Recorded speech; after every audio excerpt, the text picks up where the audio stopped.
हमको यदि स्व का निरीक्षण करना है कि हम किस प्रकार के इंसान हैं,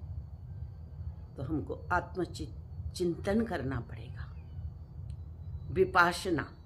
आत्म निरीक्षण करना पड़ेगा। और इसके लिए ज़्यादा नहीं, आप 10 दिन तक मौन हो जाइए,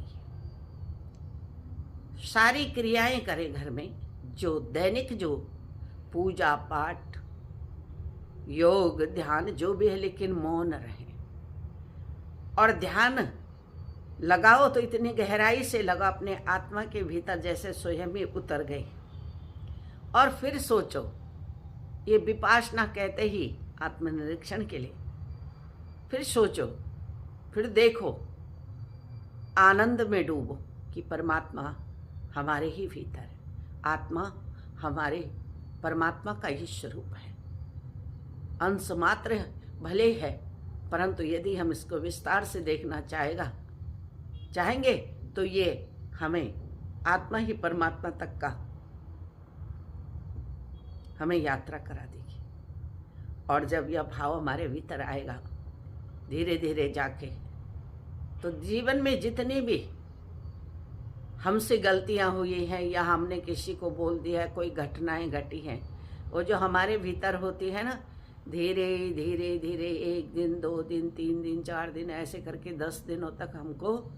वो आत्मनिरीक्षण होता है कि कहाँ कहाँ गलतियाँ हुई हैं, और उन गलतियों को सुधारने के लिए तो शरीर के जो पार्ट हैं ना, जहाँ जहाँ वो अनकॉन्शियस मात्रा में बैठी हैं, जिनका हमको बोध नहीं हो रहा है, लेकिन है शरीर के भीतर ही, उन गलतियों की वजह से शरीर में पीड़ा भी हो सकती, दर्द भी हो सकता है। परंतु धीरे धीरे धीरे धीरे जब प्रारंभिक जब हमारे 10 दिन होते हैं, तो अंतिम जो दिन होता है, अगर हमने ठीक से ध्यान लगाया, ठीक से योग किया है, आत्मनिरीक्षण किया है कि कहाँ कहाँ पर गलती, उनके सुधारने की विधि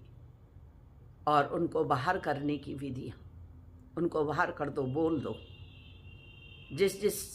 से गलती हुई है, जिनके लिए हमसे अपराध हुए, जिनके लिए हमसे गलती हैं, हम उनको खुल करके बोल दो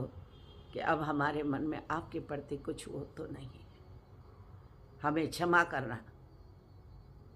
सदैव माफ़ी मांगो, क्षमा करो, क्योंकि कभी ना कभी इंसान कुछ न कुछ गलती करता है, वो जाने हो अनजाने हो। जब ये भाव हमारे भीतर होता है तो निश्चित हमारा आत्मनिरीक्षण सफल रहता है। और इसी भाव